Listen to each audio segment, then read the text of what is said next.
ఈ వీడియో మీరు చివరిదాకా చూడండి. దీనిలో ఒక మంచి సందేశం దాగి ఉంది. సో, నేటి యువతకి చాలా ఉపయోగపడే సందేశం ఇది.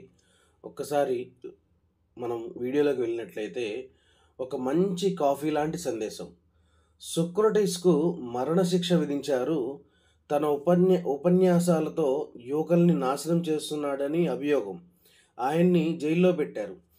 ఆ వివేకవంతుడంటే అందరికీ గౌరవం. పేరుకు జైల్లో పెట్టారు కానీ, అందరూ వచ్చి ఆయన్ని చూసి వెళుతుంటారు. శిష్య బృందమైతే అక్కడే ఉండి కన్నీరు మున్నీరుగా విలపిస్తారు. కానీ ఆ తాత్వికుడు ఇదేమీ పట్టనట్టు నవ్వుతూ అందరిని పలకరిస్తూ కబుర్లు చెబుతూ ఉన్నాడు. అందరూ ఆయన్ని చూసి ఆశ్చర్యపోతున్నారు. మరణమంటే లక్ష్యపెట్టని ఆ మహానుభావుడిని చూసి విస్తుపోతున్నారు. మరణశిక్ష అమలు కావటానికి 2 గంటల సమయం ఉంది.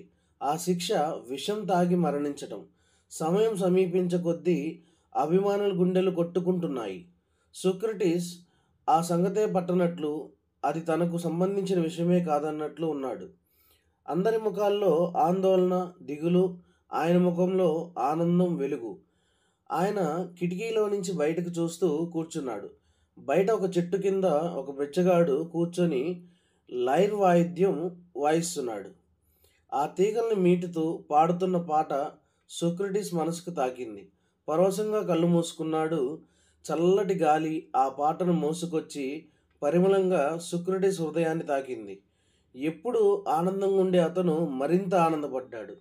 సోక్రటీస్ మెల్లగా కళ్ళు తెరిచి జైలర్‌ని పిలిచాడు. జైలర్ ఎంతో గౌరవంతో దగ్గరికి వచ్చి ఏమి కావాలన్నాడు.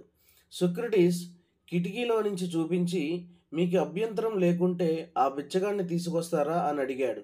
జైలర్ అయ్యో దాందేముంది అని వెళ్ళి ఆ బిచ్చగాడిని తీసుకొచ్చాడు. సోక్రటీస్ ఆ బిచ్చగాడిని తన పాట నేర్పమన్నాడు. అతని దగ్గర నుంచి లైర్ వాద్యం తీసుకున్నాడు. ఆ బిచ్చగాడు పాట పాడాడు. సోక్రటీస్ ఆ పాట పాడుతూ లైర్ వాయిద్యం నేర్చుకున్నాడు. ఇట్లా అరగంట సాధన తర్వాత బిచ్చగాడి సాయం లేకుండానే ఆ పాట పాడాడు. సోక్రటీస్ కృతజ్ఞతలు చెప్పి బిచ్చగాడిని పంపేశాడు.